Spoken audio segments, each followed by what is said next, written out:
अध्याय 8 भगवत प्राप्ति। अर्जुन ने कहा, हे भगवान, हे पुरुषोत्तम, ब्रह्म क्या है, आत्मा क्या है, सकाम कर्म क्या है, यह भौतिक जगत क्या है तथा देवता क्या है? कृपा करके यह सब मुझे बताइए। हे मधुसूदन, यज्ञ का स्वामी कौन है और वह शरीर में कैसे रहता है, और मृत्यु के समय भक्ति में लगे रहने वाले आपको कैसे जान पाते हैं? भगवान ने कहा, अविनाशी और दिव्य जीव ब्रह्म कहलाता है और उसका नित्य स्वभाव अध्यात्म या आत्म कहलाता है। जीवों के भौतिक शरीर से संबंधित गतिविधि कर्म या सकाम कर्म कहलाती है। हे देहधारियों में श्रेष्ठ, निरंतर परिवर्तनशील यह भौतिक प्रकृति अधिभूत कहलाती है। भगवान का विराट रूप, जिसमें सूर्य तथा चंद्र जैसे समस्त देवता सम्मिलित हैं, अधिदैव कहलाता है तथा प्रत्येक देहधारी के हृदय में परमात्मा स्वरूप स्थित मैं परमेश्वर अधियज्ञ कहलाता हूं। और जीवन के अंत में जो केवल मेरा स्मरण करते हुए शरीर का त्याग करता है, वह तुरंत मेरे स्वभाव को प्राप्त करता है, इसमें रंच मात्र भी संदेह नहीं है।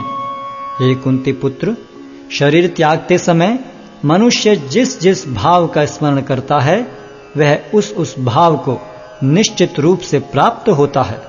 अतएव हे अर्जुन, तुम्हें सदैव कृष्ण रूप में मेरा चिंतन करना चाहिए और साथ ही युद्ध करने के कर्तव्य को भी पूरा करना चाहिए। अपने कर्मों को मुझे समर्पित करके तथा अपने मन एवं बुद्धि को मुझ में स्थिर करके तुम निश्चित रूप से मुझे प्राप्त कर सकोगे। हे पार्थ, जो व्यक्ति मेरा स्मरण करने में अपना मन निरंतर लगाए रखकर अविचलित भाव से भगवान के रूप में मेरा ध्यान करता है, वह मुझको अवश्य ही प्राप्त होता है। मनुष्य को चाहिए कि परम पुरुष का ध्यान सर्वज्ञ, पुरातन, नियंता, लघुतम से भी लघुतर, प्रत्येक का पालन करता, समस्त भौतिक बुद्धि से परे, अचिंत्य तथा नित्य पुरुष के रूप में करे। वे सूर्य की भांति तेजवान हैं और इस भौतिक प्रकृति से परे दिव्य रूप हैं। मृत्यु के समय जो व्यक्ति अपने प्राण को भवों के मध्य स्थिर कर लेता है और योग शक्ति के द्वारा अविचलित मन से पूर्ण भक्ति के साथ परमेश्वर के स्मरण में अपने को लगाता है, वह निश्चित रूप से भगवान को प्राप्त होता है। जो वेदों के ज्ञाता हैं, जो ओंकार का उच्चारण करते हैं और जो संन्यास आश्रम के बड़े बड़े मुनि हैं, वे ब्रह्म में प्रवेश करते हैं। ऐसे सिद्धि की इच्छा करने वाले ब्रह्मचर्य व्रत का अभ्यास करते हैं। अब मैं तुम्हें वह विधि बताऊंगा जिससे कोई भी व्यक्ति मुक्ति लाभ कर सकता है। इस योगाभ्यास में स्थित होकर तथा अक्षरों के परम संयोग यानी ओंकार का उच्चारण करते हुए यदि कोई भगवान का चिंतन करता है और अपने शरीर का त्याग करता है, तो वह निश्चित रूप से आध्यात्मिक लोकों को जाता है। हे अर्जुन, जो अनन्य भाव से निरंतर मेरा स्मरण करता है, उसके लिए मैं सुलभ हूं, क्योंकि वह मेरी भक्ति में प्रवृत्त रहता है। मुझे प्राप्त करके महापुरुष जो भक्ति योगी हैं, कभी भी दुखों से पूर्ण इस अनित्य जगत में नहीं लौटते, क्योंकि उन्हें परम सिद्धि प्राप्त हो चुकी होती है। इस जगत में सर्वोच्च लोक से लेकर निम्नतर सारे लोक दुखों के घर हैं, जहां जन्म तथा मरण का चक्कर लगा रहता है। किंतु हे कुंती पुत्र, जो मेरे धाम को प्राप्त कर लेता है, वह फिर कभी जन्म नहीं लेता।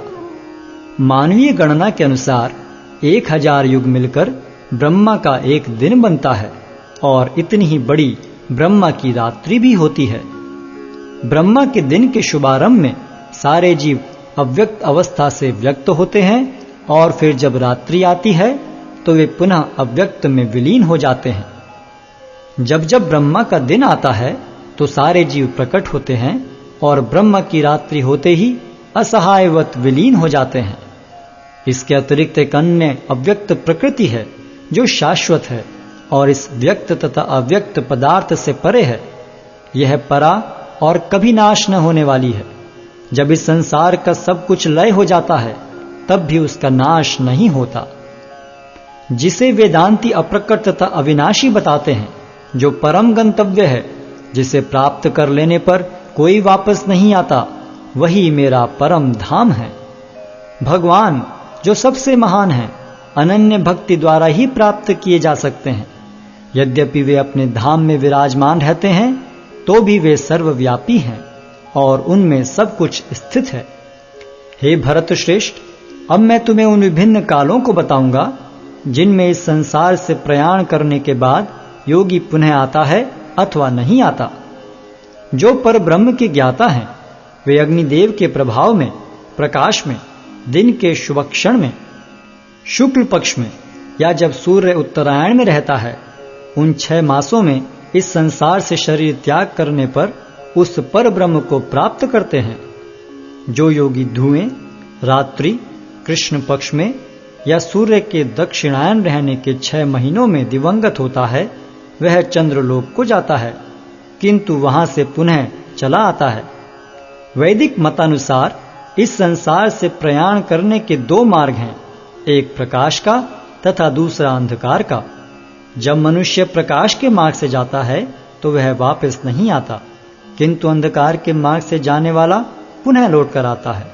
हे अर्जुन, यद्यपि भक्तगण इन दोनों मार्गों को जानते हैं, किंतु वे मोहग्रस्त नहीं होते, अतः तुम भक्ति में सदैव स्थिर रहो। जो व्यक्ति भक्ति मार्ग स्वीकार करता है, वह वेदाध्ययन, तपस्या, दान, दार्शनिक तथा सकाम कर्म करने से प्राप्त होने वाले फलों से वंचित नहीं होता। वह मात्र भक्ति संपन्न करके इन समस्त फलों की प्राप्ति करता है और अंत में परम नित्य धाम को प्राप्त होता है।